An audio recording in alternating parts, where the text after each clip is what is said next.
내가 가진 주식은 안 오르는데 다른 주식은 다 오르는 상황. 어떻게 극복을 할 수 있는지. 투자를 하다 보면 이럴 때가 있습니다.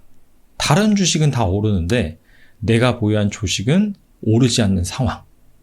지금이 바로 그럴 때가 아닌가 싶습니다. 최근에 코스피 지수가 2700선을 넘어서면서 사상 최고치를 경신했습니다. 코스닥 지수 역시 한때 930선을 넘어서 IT 버블 이후로 최고치를 기록을 했어요. 그래서 이 지수만 보면 정말 모든 투자자가 행복하겠구나 라고 생각할 수가 있는데, 오히려 주변에 종종 힘들어하는 투자자를 보곤 합니다. 왜 그러느냐? 최근에 지수는 오르는데 종종 상승하는 종목수보다 하락하는 종목수가 많은 날이 있더라고요. 그 이유는 바로 코스피나 코스닥 마찬가지입니다. 시가총액 상위 대형주를 중심으로 계속해서 상승세가 나타났기 때문입니다. 따라서 해당 주식을 보유하지 않은 투자자 같은 경우에는 상대적인 박탈감이 매우 클 것으로 예상이 됩니다. 그래서 오늘은 내가 가진 주식은 안 오르는데 다른 주식은 다 오르는 상황. 자, 이런 상황을 어떻게 극복을 할 수 있는지 오늘은 여기에 대해서 한번 알아보도록 하겠습니다. 먼저 첫 번째로는 상관관계를 고려한 분산 투자를 해야 됩니다. 투자업계에는 이런 말이 있죠. 달걀을 한 바구니에 담지 마라. 분산 투자의 중요성을 강조한 얘기입니다. 워렌 버핏의 스승인 벤저민 그레이엄 같은 경우에는 최소한 5개 미만의 산업에 분산 투자할 것을 권고했습니다. 이 정도는 다 알죠. 그런데 그냥 분산 투자가 아니라 이 상관관계를 고려한 분산 투자잖아요. 자, 만약에 5개의 산업군에 골고루 투자한다 라고 한다면 정유, 조선, 화학, 해운, 철강, 자, 이런 섹터에 분산 투자를 했다. 과연 잘한 분산 투자일까요? 아닙니다. 방금 말씀드린 섹터 같은 경우에는 큰 틀에서 경기 민감주고요. 유가라는 핵심 지표에 따라서 주가가 형성되곤 합니다. 유가가 오르면 대부분 해당 섹터에는 호재로 작용을 해서 주가 역시 오를 가능성이 있다는 것이죠. 즉, 그래서 만약에 유가가 오르는 구간에 해당 주식을 투자를 했다라고 한다면 정말 엄청난 수익을 볼 수 있겠지만, 정반대의 상황이 발생한다면 상대적인 박탈감이 이루 말할 수가 없겠죠. 그렇기 때문에 단순히 여러 군데 분산 투자하는 것이 중요한 것이 아니라 상관관계를 고려한, 상관관계가 같이 움직이는 특성이다, 이렇게 볼 수가 있거든요. 그렇기 때문에 약간 서로 다른 움직임을 보이는 그런 자산에 분산 투자를 해야지 리스크를 줄일 수 있다. 그리고 산업에만 분산 투자를 적용하는 것이 아닙니다. 스타일에도 우리가 분산 투자를 적용할 수가 있습니다. 이를테면은 성장주와 가치주, 그리고 대형주와 소형주, 자, 이런 식으로도 우리가 나눠서 분산 투자를 하면은 상대적인 박탈감을 줄일 수가 있습니다. 두 번째로는 적절한 위험 포지션을 가져가야 됩니다. 자, 위험 포지션이 무엇이냐? 위험한 투자라고 보시면 돼요. 리스크가 높은 투자. 1차적으로는 중소형주 투자를 들 수가 있겠죠. 아직 초창기 기업, 그러다 보니까 사이즈가 작은 기업들, 자, 그런 기업들은 확실히 대형주나 성숙기 기업에 비해서는 리스크가 있습니다. 그런 종목들을 과연 많이 가져가야 될까요? 적게 가져가야 될까요? 당연히 적게 가져가는 것이 맞겠죠. 그리고 또 하나 위험한 투자가 있습니다. 바로 숏 포지션, 즉 주가 하락에 베팅하는 포지션입니다. 최근에 한 2600부터, 코스피 2600부터 인버스에 투자하는 개미들이 상당히 많아졌다, 이런 기사가 계속해서 쏟아져 나왔어요. 자, 그런데 2600선에서 브레이크가 걸리지 않고 지금 2700선까지 도달을 했죠. 그렇기 때문에 이 구간에 인버스에 투자한 투자자 같은 경우에는 상당한 손실을 입었을 가능성이 있습니다. 그래서 이 주가 하락에 베팅하는 포지션 같은 경우에는 많이 가져가면 안 됩니다. 공매도, 즉 숏 포지션으로 유명한 투자자가 있습니다. 바로 데이비드 아인혼입니다. 헤지펀드 그린라이트 캐피털을 설립한 투자자이기도 합니다.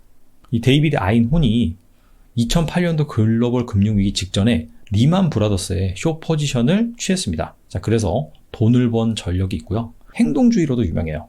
애플을 대상으로 이 주주 환원 관련된 소송을 제기를 해서 승소를 하기도 했습니다. 한때는 그의 영향력이 정말 막강해서 그가 무슨 말을 하기만 해도 관련주의 주가가 하락을 하기도 했습니다.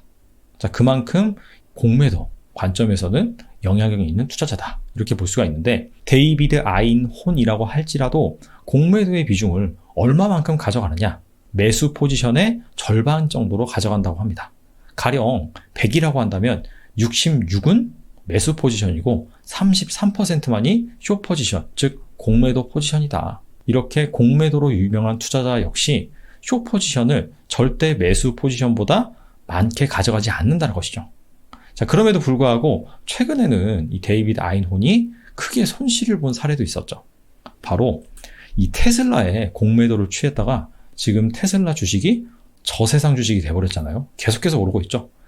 그에 따라서 막대한 손실을 봤습니다. 자, 그러니까 앨런 머스크가 아인혼에게 반바지 선물을 하기도 했어요. 그러면서 숏 손실의 극복에 도움이 되게 이런 식으로 보냈다고 합니다.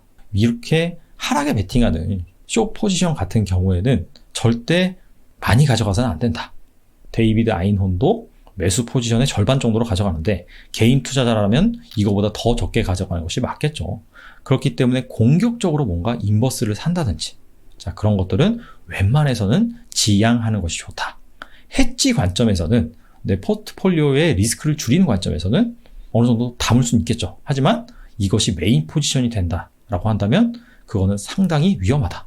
다른 주식은 다 오르는데 내 주식은 가만히 있는 것이 아니라 내 주식은 하락하는, 내 수익률은 하락하는 그런 가슴 아픈 결과를 낳을 수가 있다. 이 점을 꼭 명심해야 될 것 같습니다. 자, 마지막으로는요, 장기 투자 관점에서 접근을 해야 됩니다. 먼저 투자 대가들의 성과를 한번 살펴보겠습니다.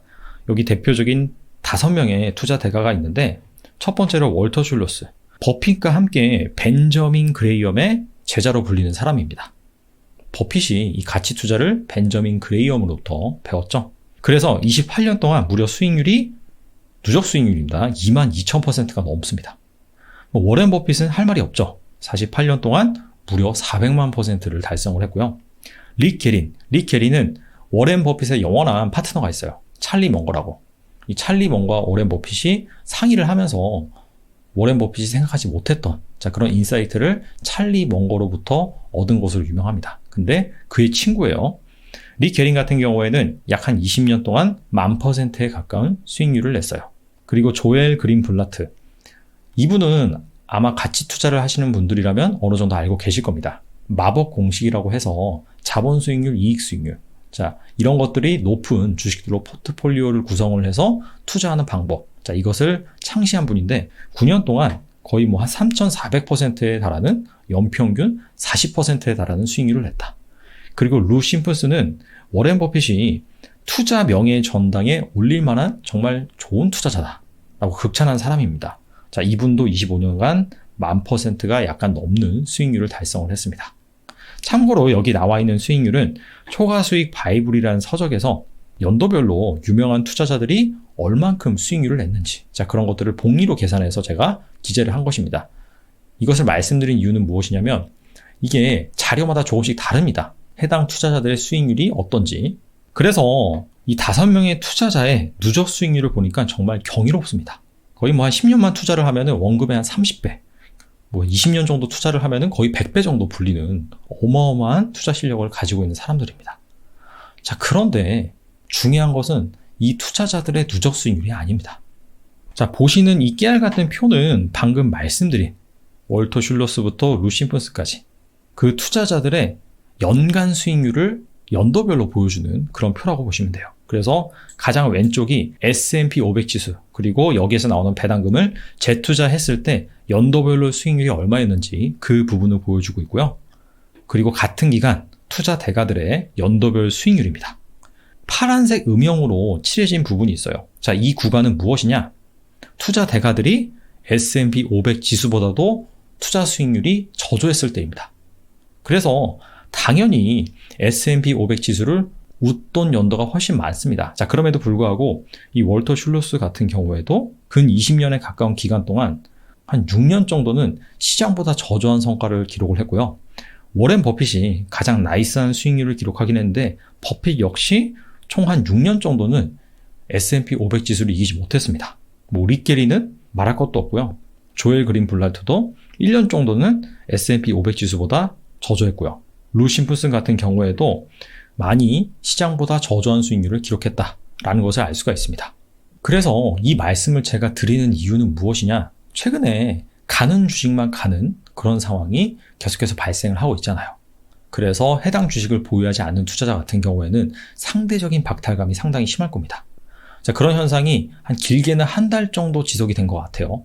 그런데 방금 투자 대가들의 연도별 수익률 제가 보여드렸잖아요. 한 달이 아니라 최소한 몇 년간은 이 투자 대가 역시 시장보다 못할 때가 있었다라는 점이죠. 그렇기 때문에 일시적으로 뭔가 시장보다 내가 부진한 퍼포먼스를 내는 기간, 자, 그런 것들은 한겨울에 눈이 내리듯이 아니면은 한여름에 장마가 오듯이 비일비재할 수 있는 그런 상황이다라는 점이에요. 그래서 오늘 살펴본 내용을 좀 정리를 해보면요.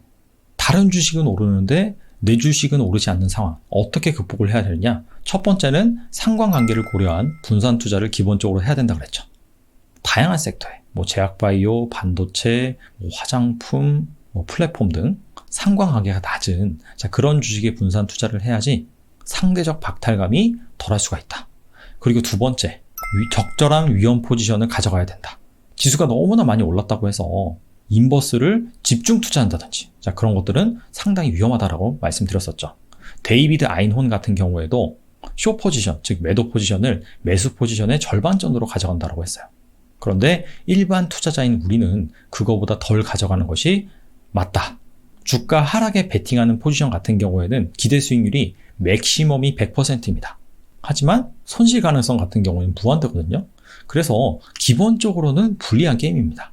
그 불리한 게임에 우리의 인생을 걸 필요는 없겠죠. 그리고 마지막 세 번째가 가장 중요한데요. 누적 수익률 관점에서 봤을 때 투자 대가들의 수익률이 정말 어마어마합니다. 몇만 %예요, 기본적으로.